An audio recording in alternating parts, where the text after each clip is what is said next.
Alors, bonsoir, mesdames et messieurs, et bienvenue à cette séance régulière du Conseil de la municipalité de Canixa-la-Vallée du 7 avril 2026. Donc, il y a un constat du quorum, je déclare la séance ouverte. Il y a absence motivée du conseiller Steve Bissonnette. Donc, lecture et adoption de l'ordre du jour tel que présenté. Il est proposé par Bruno et appuyé par Mathieu. Unanimement résolu que l'ordre du jour soit adopté tel que présenté. Lecture et adoption du procès-verbal de la séance ordinaire du 10 mars. Donc, il est proposé par Francis. et appuyé par Daniel. unanimement résolu d'adopter le procès-verbal de la séance ordinaire du 10 mars 2026. Au niveau de l'administration générale, Madame la directrice générale va nous indiquer les décisions qui ont été prises. Oui, en fait, toutes les décisions qui découlaient de la séance antérieure ont été effectuées. Donc, tous les dossiers sont à jour. Merci. Au point 4B, lecture et adoption des comptes, considérant le dépôt des comptes payés et à payer du 11 mars 2026 au 7 avril 2026 au montant de 155 937,34. En conséquence, il est proposé par Daniel. et appuyé par Bruno. et unanimement résolu que la liste des comptes en date du 7 avril 2026 au montant de 155 937,34 soit approuvée. Au niveau des dépôts des documents, nous avons eu le rapport financier 2025, le tableau de répartition de notre régie de police Richelieu-Saint-Laurent, le rapport de la Cour municipale régionale 2025, le rapport portant sur les résultats du sondage concernant le réaménagement du parc Arthur Bouvier. Au point D, appui au mouvement de la communautaire à bout pour adoption.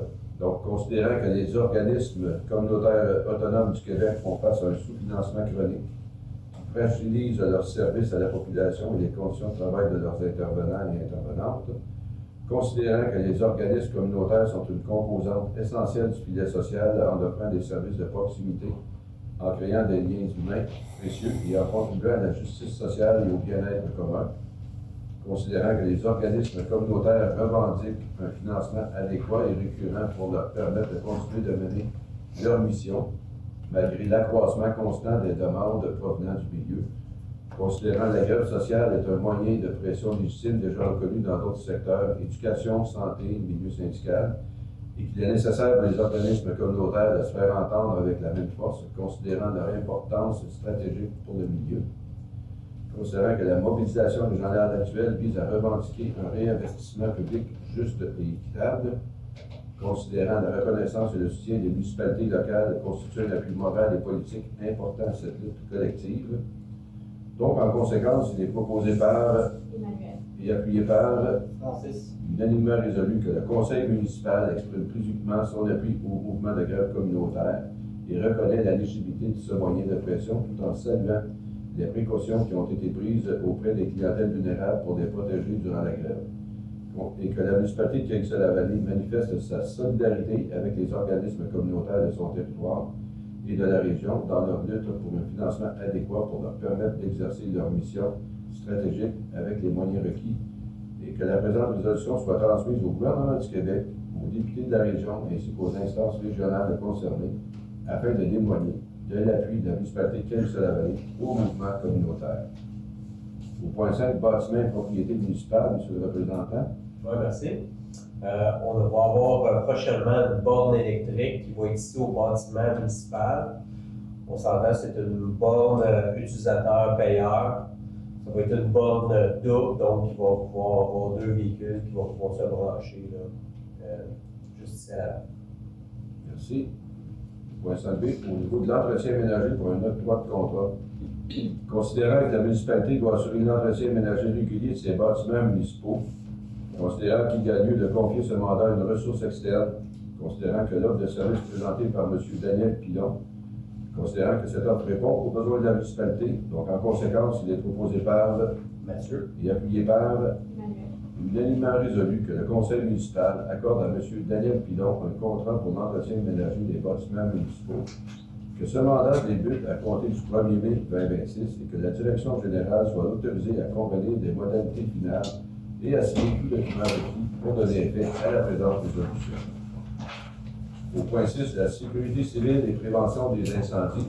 Il y a eu un retour de cheminée au large du ruisseau, là, probablement par les grands vents. Fait que, écoutez, la personne a pris peut-être panique, elle a appelé les pompiers, mais il n'y a eu personne de blessé, il n'y a pas eu de feu, c'est juste un refoulement de cheminée qui s'est passé dans l'ancien ruisseau.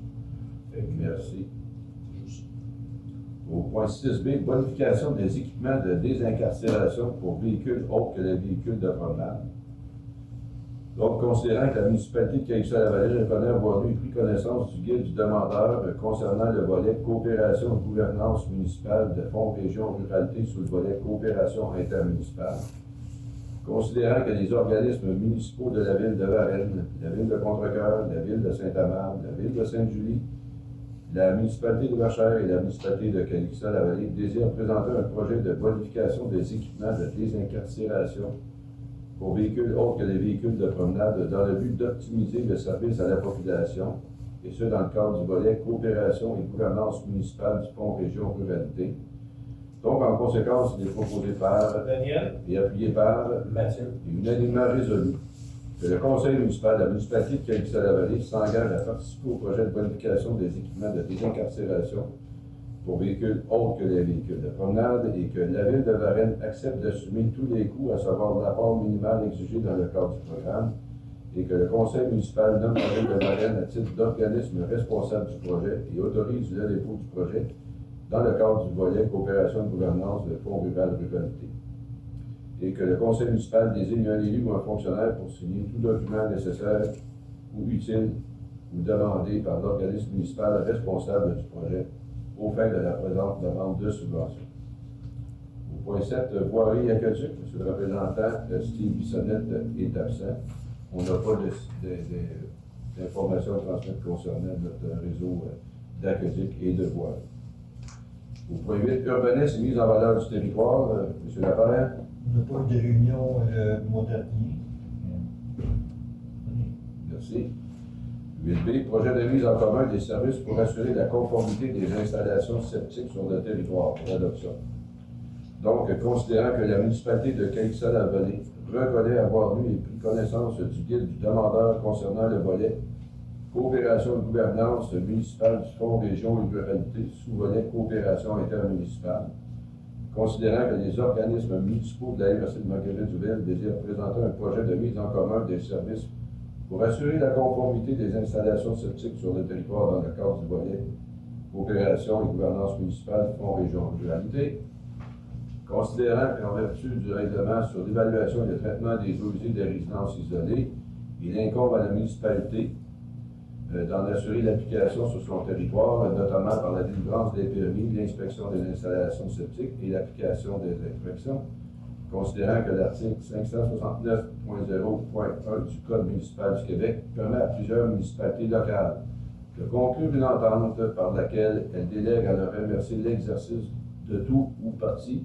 d'un domaine de leur compétence. Donc, considérant que la municipalité de Caïssa-la-Vallée souhaite déléguer à la MRC de Marguerite-Duville via une entente intermunicipale l'exercice d'une partie de ses compétences en vertu de cette loi, notamment celle d'inspection des installations septiques et l'application des infractions.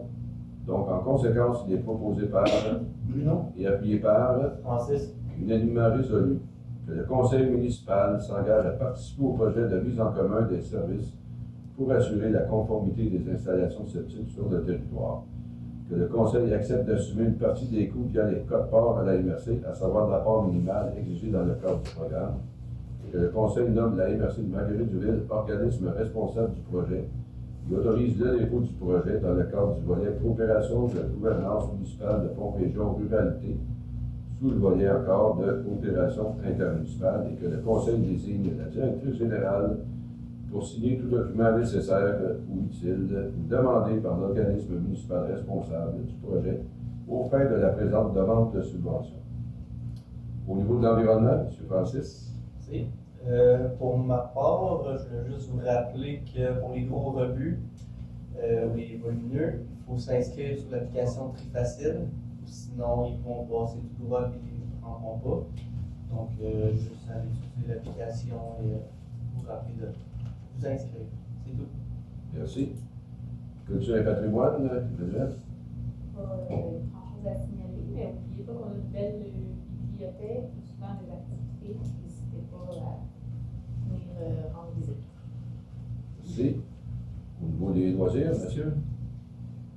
ville sera tranquille. L'arrivée du soleil. Je vous annonce, on va avoir un printemps en fête le 23 mai, à compter de 10 heures. On va ouvrir avec plus de détails. Merci.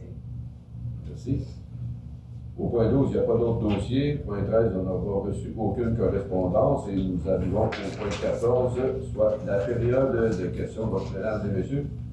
La parole est à vous. Veuillez, comme d'habitude, vous identifier, donner votre adresse pour que Mme la directrice générale en prenne note. Alors, la parole est à vous. Oui, bonjour, Ayala Pierre, 573 rue de la Beauce. Oui. Question, en fait, c'était dans vos dépenses en même temps pour la borne électrique. Si je comprends bien, il y aura une borne double.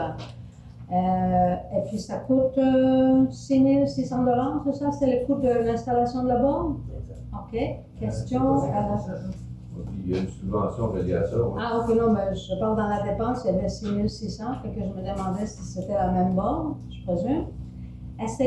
C'est quoi la force des bornes? C'est-tu des bornes rapides, des bornes lentes? Est-ce que C'est pas la charge rapide. C'est pas une charge rapide? Non. Et puis, bon, parce qu'on a quand même souvent, on a eu souvent des pannes d'électricité, fait que ceux qui ont des voitures électriques, on est comme un peu coincés. Est-ce que cette borne-là va être raccordée au système que vous avez ici qui va permettre aux gens d'avoir de l'électricité pour leur voiture en cas de panne? Elle va être branchée sur le réseau du Sur votre réseau d'ici, sur la génératrice. Oui, le central qui est à côté, là. OK, fait qu'il va en avoir deux, puis qu'on peut brancher les deux voitures en même temps. Ouais. OK, parce qu'il y aura un fil peut-être, là, je ne sais pas. Là. Je n'ai pas venu un fil jusqu'à chez vous, là. Tu sais qu'on vous amène un fil jusqu'à la maison. Non, quand même, je suis raisonnable, mais c'est juste, c'est le fun, parce que non, quand on manque d'électricité 30 heures, ben... C'est une bonne question, oui, effectivement. Ça va être branché sur le réseau ici avec la génératrice. Parfait. Ça, c'est la première question. Je vais laisser à d'autres personnes s'ils veulent. Je reviendrai avec une deuxième après. Bon, ben, l'histoire est avec Bon, je vais aller avec la deuxième. Est-ce que, par hasard, la municipalité a reçu la programmation cet été de le site d'exposition agricole? Est-ce qu'il y aura d'autres événements est-ce que c'est comme l'année dernière ou s'il y a quelque chose de nouveau qui arrive à l'exposition agricole ou c'est juste comme l'année dernière, assez tranquille? Ben, ce qu'on a reçu, Non. On a reçu, il y a l'exposition agricole comme telle, et il y a le week-end country, le festival country. C'est les deux événements là, qu'on a reçu une demande là, en bonne et due forme, comme le stipule le règlement, là, puis ça va passer, là, informer la municipalité. Rien de nouveau, quoi. À part ça, là, puis... Juste pour mentionner, oui, tu peux continuer. les événements qui vont avoir lieu sur le site de l'Expo, qui sont pas des événements d'envergure, mais des événements plus courants, vont quand même être mentionnés dans l'oiseau-mouche quand il y en a. Comme ça, vous allez pouvoir le savoir si par exemple il y a une danse country ou des choses comme ça. Ça va être écrit dans le calendrier de l'oiseau-mouche. Non, parce qu'il y a quelqu'un qui a passé chez nous en demandant si nous, ça te dérange qu'il y aura un festival de musique et tout ça. Puis là, je dis, moi, je n'étais pas là, mais c'est pour ça que ma question arrive. Est-ce qu'on est au courant qu'il y a des gens qui veulent faire des événements? Là-dessus, à ce moment-là, c'est parce qu'on a un jeune homme, un artiste en herbe, qui tend à se faire connaître, et puis qu'il a l'intention de se produire. Là, ça va s'appeler Motel Calissa. Ah bon? Et il aimerait se produire, mais là, il y a à avoir des discussions avec la société agricole qui est propriétaire du site. Ah oui. Et il y a peut-être lieu aussi qui pourrait faire son activité ici même au centre communautaire. Okay. Et puis on verra par la suite avec l'usage qu'on voudra bien se donner collectivement avec l'Église. Ça, on verra dans le plus tard. Okay. Ça peut être un lieu également pour faire ça. Là.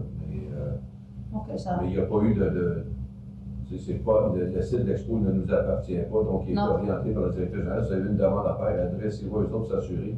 Est-ce qu'ils seraient intéressés s'il y a une entente entre deux OBNL?